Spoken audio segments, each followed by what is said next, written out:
Salut, bienvenue dans AZ. De 1961 à 1989, une frontière de barbelés traverse toute l'Europe. C'est le rideau de fer. Il sépare l'Est, sous l'influence de l'Union soviétique, des pays de l'Ouest, alliés des États-Unis. L'Europe est divisée en deux blocs économiques et politiques opposés.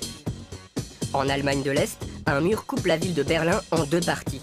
De chaque côté du rideau de fer et du mur de Berlin, ils rêvent tous de se retrouver. Il faudra 28 ans pour que le rideau de fer s'ouvre en Hongrie et que 2 mois plus tard, le mur tombe enfin. Pour le 20e anniversaire de la chute du mur de Berlin, je vous propose de découvrir une partie de cette histoire. Allez, c'est parti! R comme rideau de fer.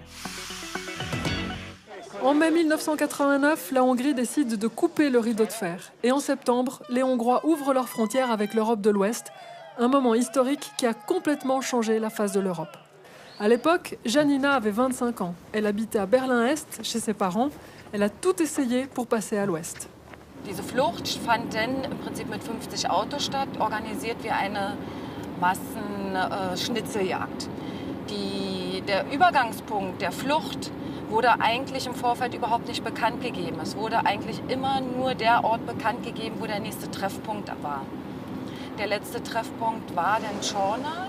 Von diesem Ort aus wurde dann Kolonne gefahren.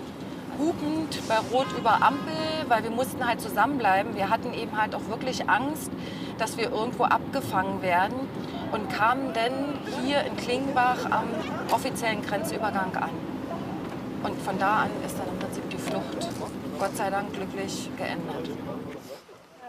Comme le mur de Berlin était infranchissable, elle a tenté sa chance du côté du rideau de fer. Et c'est finalement à la frontière entre l'Autriche et la Hongrie que son rêve se réalise en août 89. Un pique-nique est organisé entre voisins autrichiens, hongrois et allemands. Janina apprend que cette fois-ci, le pique-nique est un prétexte pour faire passer les Allemands de l'Est de l'autre côté du rideau de fer. Elle se dépêche pour ne pas perdre cette occasion. À la frontière, son groupe laissera finalement les voitures pour continuer à pied. Les allers-retours secrets entre la Hongrie et l'Allemagne de l'Ouest se multiplient. Des dizaines de milliers de jeunes se précipitent de l'autre côté du rideau. Ils se réfugient dans les églises et les ambassades. Es gab eigentlich 3 Möglichkeiten, dieses Problem zu lösen, dieses Krisisproblem. Erstens, doch in der DDR zurückzuliefern. Zweitens, dass wir die DDR-Bürger niederlassen in Ungarn. Drittens, dass wir die ausfahren lassen. La Hongrie opte pour la troisième solution. Le 10 septembre 1989, le gouvernement hongrois décide d'ouvrir ses frontières aux Allemands de l'Est. Tout simplement parce qu'en 1989, l'Union soviétique est affaiblie. Elle traverse une crise économique et politique profonde. Le pouvoir soviétique ne peut plus exercer un contrôle aussi fort sur la région. Ils seront des milliers à en profiter pour fuir. Le mur de Berlin ne sert donc plus à rien. Il tombe 2 mois plus tard, en novembre. Et puis, c'est l'effet domino. Les gouvernements communistes tombent les uns après les autres, l'Allemagne de l'Est, puis la Tchécoslovaquie, la Roumanie et la Bulgarie. Et c'est comme ça que l'ouverture du rideau de fer et la chute du mur de Berlin ont permis la réunification de l'Allemagne et puis celle de l'Europe tout entière. Ça va? Vous suivez toujours? Parce qu'il va falloir s'accrocher.